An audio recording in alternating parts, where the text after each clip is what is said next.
Nous le demandons au nom du Christ. Laissez-vous réconcilier avec Dieu. Frères et sœurs, cette adjuration de l'apôtre Paul aux chrétiens de Corinthe s'adresse également à nous, à notre temps, vaut pour tous les temps. La réconciliation dont il s'agit n'est pas circonstancielle ni sacramentelle. Elle est existentielle et personnelle.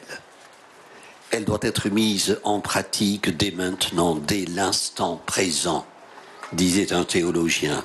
J'ajouterai en tout lieu.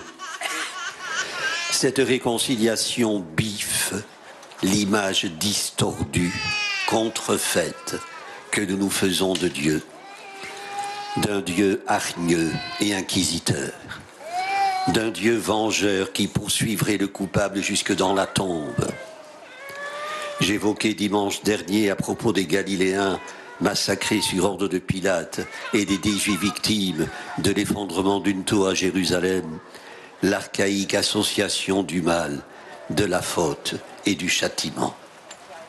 Jésus clairement l'a révoqué. La parabole que rapporte l'évangile de ce dimanche en démontre à nouveau la fausseté. Elle met en pleine lumière l'image de notre Dieu qui ne se limite pas à faire miséricorde, qui est toute miséricorde. Cette parabole du Père miséricordieux est dans toutes les mémoires.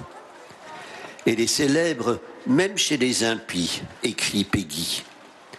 Et celui qui l'entend pour la 100e fois, c'est comme si c'était la première fois.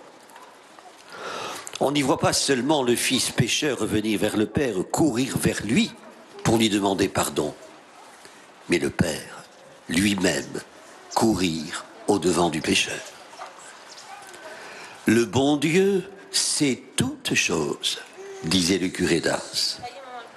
D'avance, il sait qu'après vous être confessé, vous pécherez de nouveau. Et cependant, il vous pardonne.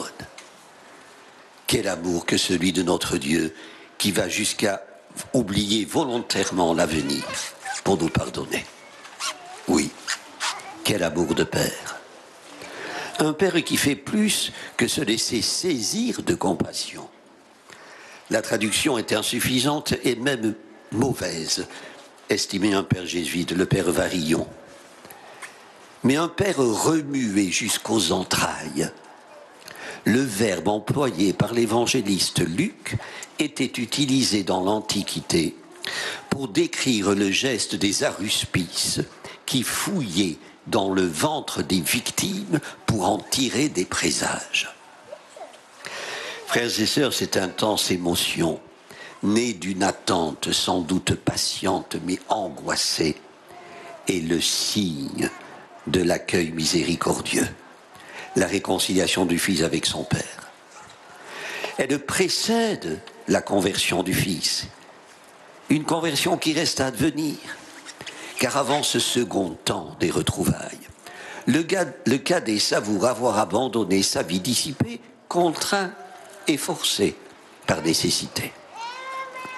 Combien d'ouvriers de mon père ont du pain en abondance et moi ici, je meurs de faim. Ce n'est pas une très honorable repentance. Ce n'est que couvert de baisers par le Père, au chaud, dans ses bras, que le Fils découvre l'authentique repentir. Père, j'ai péché contre le ciel et envers toi. Frères et sœurs, cette parabole, Jésus la prononce alors qu'il fait face à deux groupes opposés. Celui des scribes et des pharisiens d'un côté, les bien-pensants de l'époque. Ils récriminaient tout à l'heure contre le bon accueil que Jésus faisait aux pécheurs. Et de l'autre, celui des publicains et des pécheurs, précisément, qui venaient tous à Jésus pour l'écouter, écrit saint Luc. Ceux-ci, pour la première fois, venaient de rencontrer quelqu'un qui ne manifestait aucun mépris à leur égard. Cette première fois, saint Paul l'identifiera au monde nouveau inauguré par Jésus-Christ et qui a définitivement chassé le monde ancien. Cet avènement, les pharisiens et les scribes ne l'ont ni compris, ni accepté. Frères et sœurs, l'avons-nous bien compris nous-mêmes? L'avons-nous bien accueilli?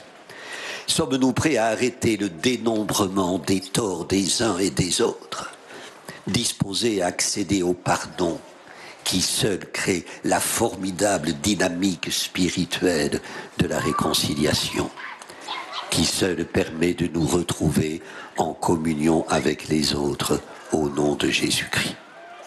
Le monde nouveau est en Jésus-Christ, écrit Paul, qui a tué la haine.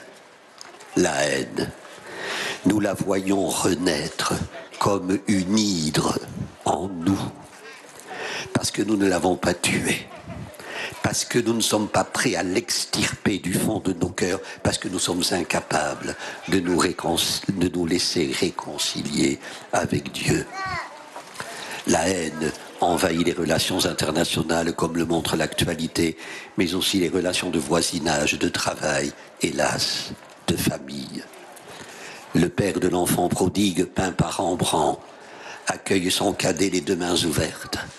Elles sont de factures très distinctes, l'une masculine, l'autre féminine, une manière d'exprimer plastiquement, mimétiquement, l'inexprimable miséricorde de Dieu. Frères et sœurs, combien d'univers familiaux diffèrent de cette image?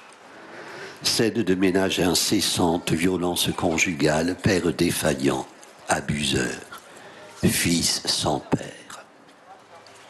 Il faut remettre les choses à l'endroit, disait un père jésuite. Ce n'est pas Dieu qui est à l'image des parents, ce sont les parents qui devraient être à l'image de Dieu. Frères et sœurs, parce qu'en chacun de nous bataille le cadet et l'aîné, Caïn et Abel. Nous avons tous besoin de réconciliation. Grâce à la réconciliation, nous sommes libérés de notre passé, lavés de nos souillures, capables d'avenir, capables de conversion. En ces jours où l'espérance est mise à l'épreuve, en ces jours où la réconciliation est étouffée par la haine et la vengeance, revenons à l'adjuration de saint Paul.